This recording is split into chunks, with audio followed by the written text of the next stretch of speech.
તમે કોઈ શહેરમાં જાઓ અને તમને શહેરનો દરેક માણસ જો જય મહારાજ કહીને સંબોધન તો સમજી જજો કે તમે નડિયાદમાં છો. પણ એ બધા લોકો જય મહારાજ શું કામ કહે છે? એનું કારણ છે એક મંદિર, એક એવું મંદિર કે જો આવું મંદિર દરેક ગામ કે શહેરમાં આવે ને તો ભારત વિકસિત ભારત થઈ જાય. એક એવું મંદિર કે જે કોઈ દાન કે ફાળો નથી પુરાવતો, એક એવું મંદિર કે જેને કોઈ વિડીયોગ્રાફી, ફોટોગ્રાફી કે કોઈ PR ની જરૂર નથી, એક એવું મંદિર કે જે સરકારે કરવાના કામો હોય તમામ આ મંદિર કરે છે અને તેમ છતાંય એને એમનું કોઈ અભિમાન, કોઈ કશું જ નથી. એ મંદિર એટલે નડિયાદનું સંતરામ મંદિર. એક એવું મંદિર કે જે એજ્યુકેશન, હેલ્થ અને લોકો માટેની બીજી જેટલી પણ સુવિધાઓ છે તમામ પૂરી પાડે છે. એ તો કાં તો મફત અથવા તો સાવ નજીવા દરે, એ પણ દરેક વ્યક્તિને પૂરા સ્વાભિમાન સાથે ત્યાં આગળ સુવિધાઓ મેળવી શકે છે. ત્યાં આગળ ઔષધિ કેન્દ્ર છે, ત્યાં દવાઓ તમને ફ્રીમાં મળી શકે છે.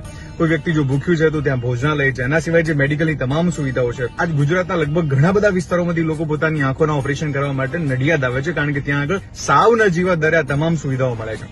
એના સિવાયની જેટલી પણ બીજી મેડિકલ સુવિધાઓ છે કાં તો મફત અથવા તો સાવ ઓછા રૂપિયામાં તમને ત્યાં આગળ થઈ જાય છે. એમની અલગ અલગ શાળાઓ ચાલે છે, ગુજરાતી મીડિયમ, ઇંગ્લિશ મીડિયમ. સનાતન સંસ્કૃતિને જાળવી રાખવા માટે થઈને પણ જ્યોતિષ, ગર્ભ સંસ્કાર એવી તમામ વસ્તુઓ થાય છે. કોઈ વ્યક્તિનું નિધન થાય છે તો એની અંત્યેષ્ટિ સુધીનો ખર્ચ આ મંદિર ઉપાડે છે અને વળતા બદલામાં મંદિર કશું નથી માંગતું. કોઈનો ફોટો નહીં, કોઈની તકતી નહીં, કશું જ નહીં. તમારે કરોડો આપવા હોય તો આપો અને જે આપવું હોય કશું ઉઘરાવતા જ નથી. એ તો એવું કે અમે લેતા જ નથી કશું. આકાશ સુધીથી તમામ કામ ચાલે છે. જેન્યુઅલી બધું જોઈને ત્યારે એવું થાય કે ખરેખર એક મંદિર આવું હોવું જોઈએ. હું જયારે મંદિરમાં ગયો હતો ત્યારે મેં એક બોર્ડ વાંચ્યું હતું અને બોર્ડની અંદર લખેલું હતું કે મહિલાઓને માટે PCOD ને જાગૃતિને લઈને કેમ. PCOD મહિલાઓને લગતી બીમારી છે જેના વિશે લોકો વાતે નથી કરતા. આપણે તો એવી અમુક જગ્યાએ એવી પ્રથાઓ હતી કે રજોવૃત્તિમાં મહિલાઓ ત્યાં ન પણ જઈ શકે, પણ એક એવું મંદિર છે જે PCOD વિશે વાત કરે છે. એક એવું મંદિર છે જે લોકોની વાત કરે છે, લોકોની સેવા કરે છે અને બદલામાં કશું નથી જોઈતું. તેલું જ આવા મંદિરોને કે જે સમાજ માટે આટલા ઉત્કૃષ્ટ કાર્યો કરે છે ને આવા જો મંદિરો આખા ભારતમાં ખુલી જાય ને તો ભારત વિકસિત ભારત આરામથી થઈ જાય.